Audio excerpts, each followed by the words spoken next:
Hello, everybody. Veritas here.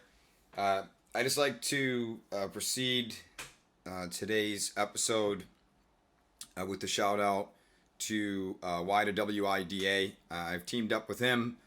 He's given me this platform to speak to you guys. New YouTube channel. It's at Wida WIDA underscore vision, VISION. And so again, that was WID as in David, A underscore vision.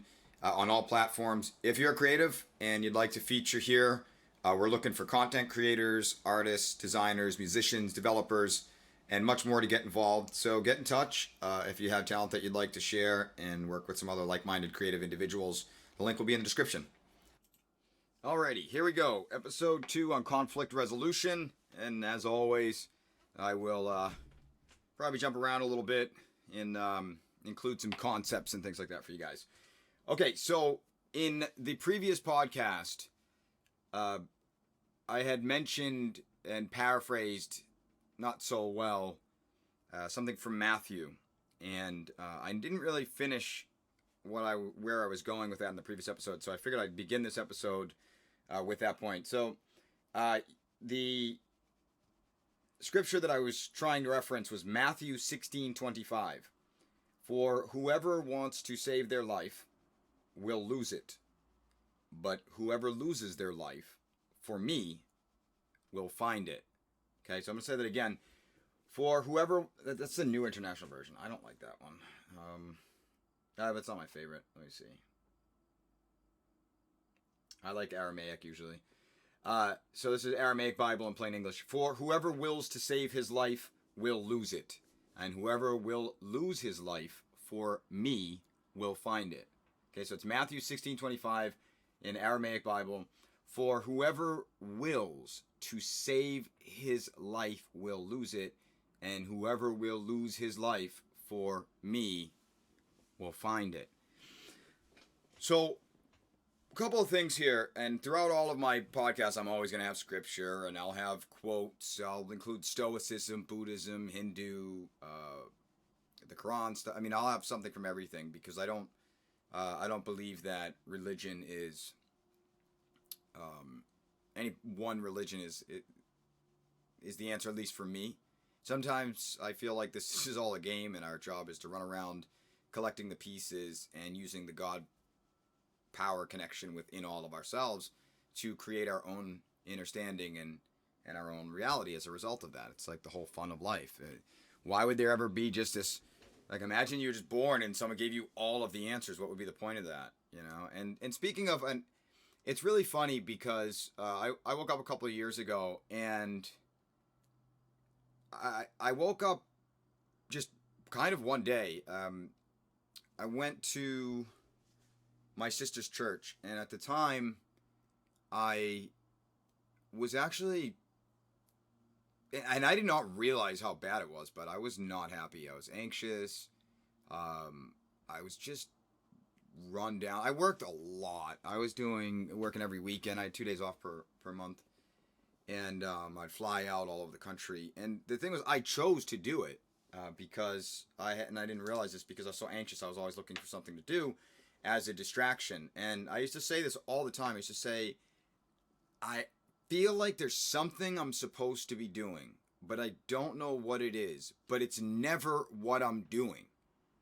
I would go out to eat, and the whole time I'm just waiting for the food to come, and impatient. And then the food would come, and then I would eat it really fast, and then try to be patient and sit there calmly and hope the other person would eat their food faster. It was like it got really bad. And so I went to my sister's church with her one day. She really wanted me to, and I didn't believe in going to church. I definitely, at that time, I couldn't have quoted maybe one, no more than a couple at least, scriptures from the Bible. I didn't like it. I thought the church and religion was this big thing to subjugate people and control them. The idea of surrender to a deity or a religion or anything like that sounded horrendous to me. By the way, surrendering to any of those things does still sound horrendous to me. But surrendering to God, which I consider to be love, is actually everything that I do now. But regardless, so I went to my sister's church, and if there's one thing I knew about myself, is I knew I was, or at least I considered myself to be a kind person and a fairly intelligent person. And I didn't think it was because there was anything special about my brain, but I just really thirsted for knowledge. So I had those two things about myself that I appreciated. And so I go into my sister's church, and everybody in there was just so, it's just a great energy church. And everybody in there was so happy. And the way that this church is, which I like about it, is you go in there and like the first 45 minutes, they're just playing music. They have a band and it sounds amazing. The acoustics are awesome. And everybody just there, it's just the passion there is amazing. And that's why I actually went, because I'd gone with her before, and I went because I used to tell her, I was like, I don't know if I believe in God or anything like that, but I like the energy of the place, makes me feel good. So I go there, and I'm sitting there and I'm looking around the room at everybody, and this thought comes in my head, and it says, you think you're so smart. You do. You think you're so smart, and look around the room. Every person in this room is happier than you are. I couldn't deny it.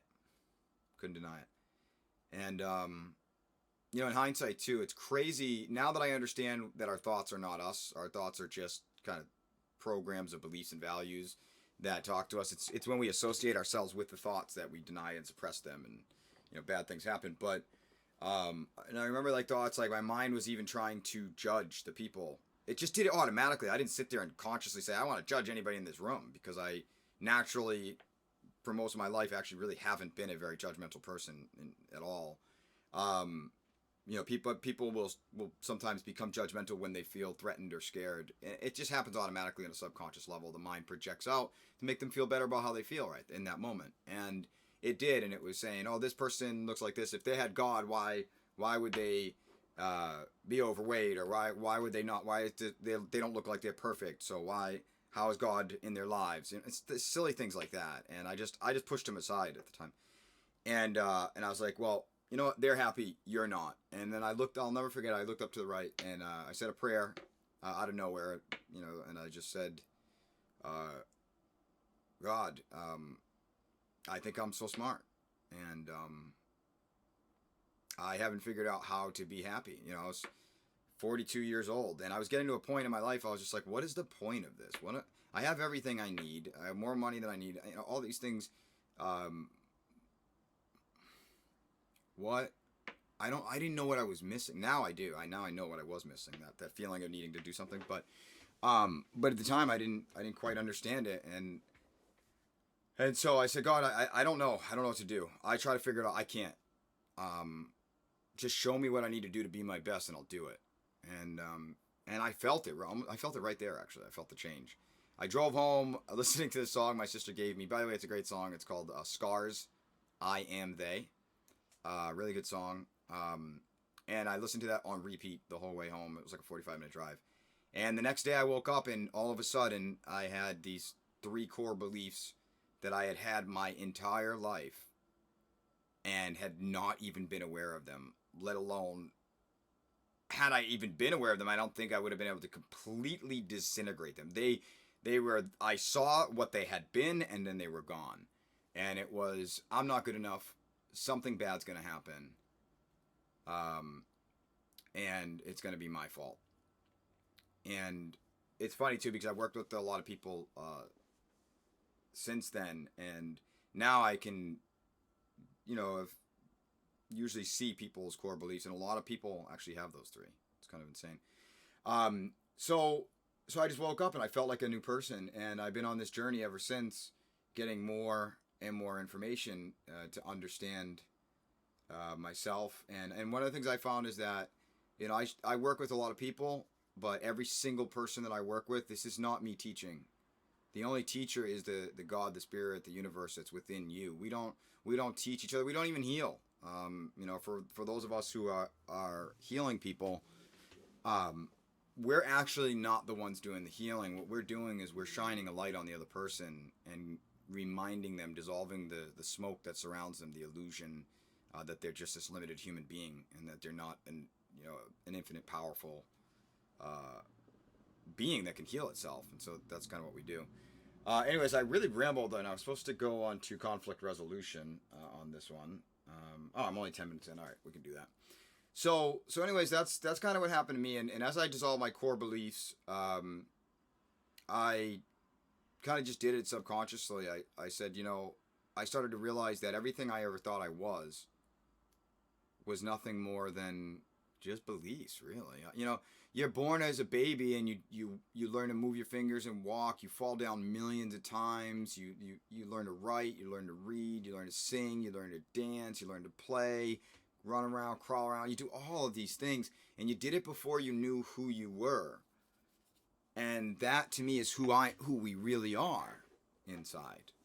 And we just took on this false identity. And the false identity we took on was just all of the things that we couldn't do, really. It's kind of funny because in order to know what something is, you have to know what something is not. And so the ego is just telling us all the things we don't like, because when we're born, we're so impartial and we are so full of joy and the spirit of love that we're happy just laying around, even if it's in our own poop and pee to a certain degree, right? So it took very little for us to feel amazing. And the power of love, by the way, is from some people pronounce it agape or agape. I think it's Greek, maybe Latin. But it really is, it means not based on the desirability of an object, but rather the transformation of its subject utilizing the power of the divine. That's what agape is. That's what, in my opinion, God is. That is what, in my opinion, is at the center of us all. Greater is He that is within you than he is of the world. Do not do not conform to this world, but rather be transformed by the renewing of your mind. And so that's to us adults to remember to renew our mind, not conform to the world, not conform to the limitations that were set upon us by the ego. Can you imagine if someone had the same amount of joy, love, strength, courage, determination, resilience that a baby did as an adult? Or even more as an adult, because now you have wisdom on top of that power. And I think that's what true ascension is. And that's why Jesus said, this is a paraphrase, but to reach the kingdom of heaven, you must be innocent as doves, a baby, wise as serpents, an adult. And I don't know if many people know this, but the Jesus fish, it comes from a shape of two overlapping circles called a mandorla. And the mandorla, if you take two circles and they overlap each other, that middle piece, if you look at it, that's the Jesus fish. So it's sacred geometry, actually. It's kind of funny. And why Jesus said in the Gospel of Thomas, when you make the above like the below and the inside like the outside, is when you reach the kingdom of heaven. And so it's kind of that merging of things. And so when you look at, so sorry, let me go back to myself. So what I basically did is I realized that my ego was nothing more than just a box of limitations. And I sat there. One day I meditated for 6.5 hours. And this is how I know there's divine stuff going on, because before 2 years ago, 3 years ago, I never meditated once in my life. I thought it was insanity. Someone like me, I thought I was energetic. I was anxious, and I thought, how could I meditate? Why would anyone want to sit there quietly for 15 minutes? It sounds like a nightmare to someone with quote unquote ADHD and anxiety, right? And so I had to meditate, but then I don't know. I just this is going back. This is about 18 months ago. This is really cool, actually, and there's no exaggerations here. I'm pretty sure it was like 6.5 hours. Maybe that could be an exaggeration. I don't know. I'm pretty sure it was a long time, many hours. I laid there on my couch meditating with one answer I wanted. Who am I? What am I? And interestingly, I found out what I wasn't, and I wasn't the ego. It was too clear after that. And then the answer I got back, and it's funny because my soul kind of got it, but my mind didn't get it until actually really more recently. But I got it, but I just couldn't logically explain it to anybody. But it said, "You are the universe." It's so funny because and it takes time for all of us, by the way, guys. Like, when I put this stuff out there, I don't expect anybody, to accept anything, or even for those of you that are like, I want to believe that, I just can't see it. Don't worry about it. This is a process for us all. It's part of the game, and just enjoy it, because it's my belief that anybody who's listening to this, the way I understand how the universe works, and I've broken it down mathematically, I mean, there's a lot behind why I say the things I say. Not just they're not. I'm not just picking up jargon from other spiritual arenas or anything like that. There's really, and I've been debating if I want to let out all the layers of what I understand, or that if people would even understand. But just know this: if you're hearing this, and it didn't make you angry and you didn't turn it off, and we got this far, then it's my belief that you are on the same path that I am on, and when they say all things are possible, then that believeth, it's absolutely true. And when they say the truth will set you free, oh, boy, does it. I mean, it's incredible. So anyways, what's really cool about that day is, so I go to bed later or whatever, 2:30 in the morning, something's banging around in my bathroom. I go in there and there's a Luna moth. I'd never seen one in my life. Didn't even know what it was. To me, it was just this I have pretty big hands. There's moth, this bright green, which is my favorite color, bright green moth, size of my hand, flying around my bathroom. And I'd have no idea how it got in there, and I let it out the window. I read about it afterwards. It was kind of cool, and it was like a Luna moth. Oh, by the way, this was not this year, but the year before, June. It was a strawberry moon, a lunar eclipse, and a full moon, I think. It was 3 lunar events, which I think was kind of cool. Luna moth is like a moon moth. But so I Googled it, and it's like, oh, if you even dream about one, it's considered an indication of transformation. But what was really cool to me is that they only lived 7 days. So just the idea that it was in there, and it's interesting. But that little event actually did help me over the last couple of years, because as we go on this journey, you walk basically away from so many things that you believed and that you thought you knew and understood about the world, and it can be really scary sometimes. And that's, if you guys want to read the story about when Jesus was in the when Jesus was in the desert and the devil was tempting him and stuff like that, I think that's the 40 days. It's a really good indication of kind of what the ascension process is like. And for those of you who are on it, it may feel lonely sometimes. It may feel very confusing sometimes. And a lot of us, myself included, a lot of things fall out of your life. And so to go back to that Mark quote, for whoever wills to save his life will lose it, and whoever will lose his life for me will find it. So to me, when I read scriptures from Yeshua, I don't, because actually, believe it or not, the letter J wasn't even invented until mid-century, that's around the medieval period. So there could not have been anybody with that name. But it's Yeshua ben Joseph. When Yeshua, when I read his things, they called him the Son of Man and the Son of God. And to me, and these 2 rings, the sacred union. And I think that's why they actually, if you go back to the 2 rings, it goes all the way back to Celtic. The Celtics they were really big into sacred geometry in the rings, and there are a lot of Christians there, and I think that's what the 2 rings signify when you talk about the marriage. It's the marriage between the man and the woman, the male and the female aspect of yourself, right? The human, the Son of Man and the Son of God, and that's what you do, is you figure out how to merge them, and really what it is, it's not as much about destroying or dissolving your ego or the flesh or anything like that, but it's really like in the Bible they say, don't let your tail be your head. It's about realizing what your head is, and your head is the spirit, and the body is supposed to be an instrument that you use, not the other way around. The same thing with your future and your past. Your past should not dictate your future. Possibility should dictate your future. You are a creator being. We are all creator beings.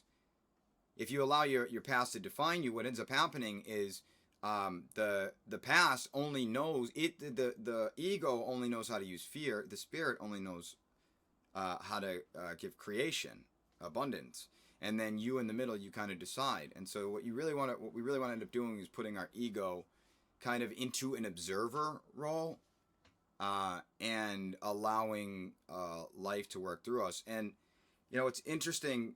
So when he said, for whoever wills to save his life, what they're really trying to save, and they don't understand this, is they're trying to save the beliefs, the box. But that's not who they are. It's not who you are. It's not who I am. It's who I thought I was. It's just not true. And the proof is, the first 7 years of your life, all of the things that you accomplished before that thing even existed, You existed. You came into being before that thing came into being.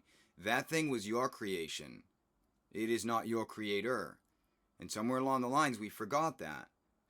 And now the ego is buried in the subconscious, thinking that it's the one that's supposed to guide the ship. But I've mentioned this before, there's a Fibonacci sequence. It's a series of numbers that goes 0, 1, 1, 2, 3, 5, 8, 13, 21, so on and so forth. And the way they work is 0, 1, 1, 2. It's the present number adding to the past to create the future number. And it follows that pattern perfectly. It never deviates from it. If you allow your ego to guide you forward, you'll live in an ever-changing world, unable to change yourself. And that's the box. That's the paradigm that people can't escape from. So thinking outside the box is actually thinking with your true self. All right. So what I did is I remember one day I just kind of sat there, and it was all subconscious for me. And to me, it feels divine. Like we have our purposes here. And, my purpose was to go through what I went through, to share what I have, and we all have our roles to play and stuff. But I just said, when I realized that the ego was just beliefs, it was really confusing for me as it disintegrated. And I called out to God and I said, I don't know what I'm doing. It was kind of the same thing I said that first time when I woke up. I said, I don't know what I'm doing. All I know is that I have this program that is limited, it's needy, it's defined, and I'm trying to get to this new place that is calling me, and I don't know how to use this program. So I know that there's a power that's greater than myself. I'm asking you take over. And there's a phrase for the Bible, what got you out of Egypt. And so, in this story, like Moses gets the Jews out of Egypt and they wander around the desert for 40 years. 40 is an interesting number. It's kind of funny I woke up at 40, but they wandered around the desert for 40 years and they never went to the promised land. And it's because they took the same mentality that made it so they could escape Egypt. But that's not the mentality that would bring them to the promised land. And to me, I see it as the ego was what allowed me to escape, my past. It used fear and previous judgments and protection and stuff like that to get me to this point. I'm here. I am thankful for anything. It never did anything wrong. But now it's time for me to go to the next level to get to the promised land. And I knew that the ego wasn't equipped for that. Now, here's what's really cool. So there's lots of scripture that says this stuff too. The greater that is he that is within you, unto him that's able to do exceedingly and abundantly beyond all that we ask or think, he that worketh in us. There's I died on the cross. Christ lives in me now. And guys, I don't really know how to describe. Well, I could actually describe it. When I did that surrender, and I find it was a big one. Then I made that choice, and then all of a sudden I really started to get it. That the Spirit of Christ is love. Love. What are the ingredients of love? Well, I'll tell you.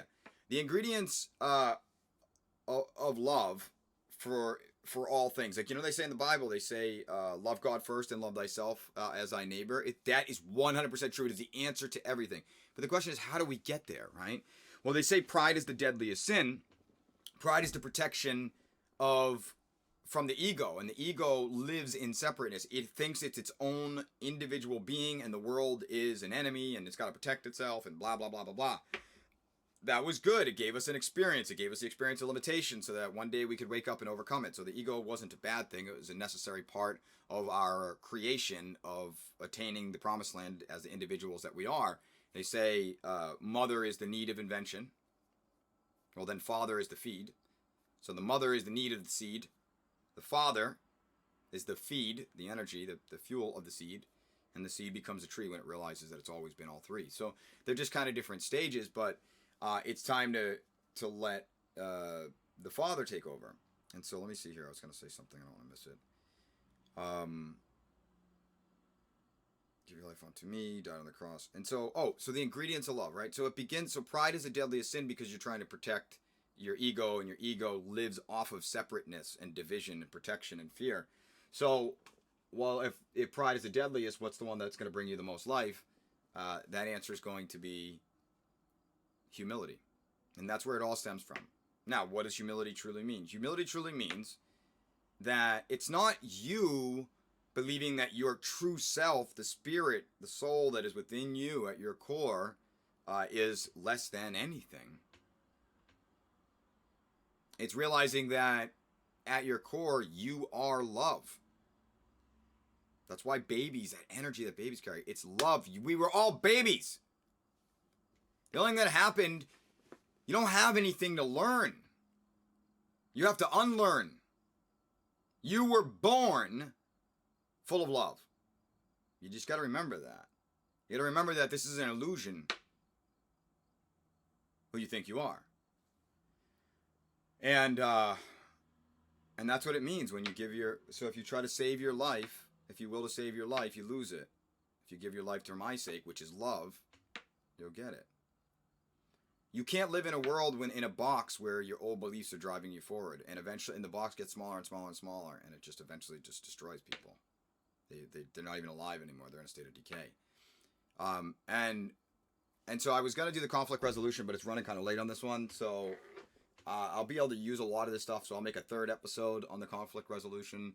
Sorry guys, if anybody who's listening to this expecting to get some tidbits on specifically what to do, but I do hope this was helpful for you guys. And I know in this episode, just hearing this, but I know that what I've been able to say in this episode will be very valuable in how I'm going to bring it into the next one. So I'm actually really glad I did it this way, because I'll be able to take all this stuff and then use it in the examples. So the long story short is, just remember who you are. Unlearn the illusion and seek within to really find what you are, and you are love. And so humility it's that realization. If at our core everybody is love, everything is love. There's love in the earthworm, there's love in the grass, there's love in the clouds, there's love in the sky, there's love in the sun. And you say, well, what about these evil people? Well, when you realize that, and this is kind of a layer deeper, I might as well just say it, but I get it now, and I know this would be difficult for people to understand, and I don't like throwing stuff that's too deep out there because I don't want to lose people on some of the other stuff, because it's all a journey for us to get to this point, although I do believe everybody hearing this will get to this point. You realize that every single conscious entity is an infinite being, and it continues on a journey. And it goes up from what feels like darkness and suffering, but all of its suffering and darkness was always just the illusion that it was truly separate. And that's why Jesus said, keep seeking, and this is in the Gospel of Thomas, they took it out of the Bible, keep seeking and you will find. At first you will become dismayed. Then you become amazed. And then you become king of the all. There's a lot of deepness in that. A lot of stuff. But the dismayed is the same thing I felt too. It's kind of like, well, what am I? I'm not special. Who am I? And it's weird. I don't want to go too deep into this because I don't want to lose you guys. But I can tell you where I ended up. I love myself. I work out all the time. I look at my life like it's my body's my avatar. It's my temple. Kind of like a video game character that you're using. I love it. I love everything. It's so easy to love things when you realize everything is you. Like, that the world that I'm in is giving me exactly what I'm asking for. And that if something's going on in my outer world, it's just something going on in my inner world. And it's just a challenge. But I'm an infinite being. You're an infinite being. All of you guys are love. Even the people that seem like they're doing wrong and making you angry, they're actually, in a weird way, trying to show you that the answers will never be found outside of you. The answers will be found within you. It doesn't mean you can't enjoy your life and the world outside of you, as long as, and to the degree that we recognize that the joy itself, the creation itself, will always come from the inside of us, and the outside is but a reflection of what's going on the inside. Let's see, about 30 minutes. All right, I'll leave it at that. So for those of you who are like sitting there like, all right, I'm going to get some conflict resolution tips, I apologize. I'll get feedback on this. Maybe I won't even name this one part 2 on it, and I'll change some stuff around. But okay, I'm going to do the next one right after this. Until next time.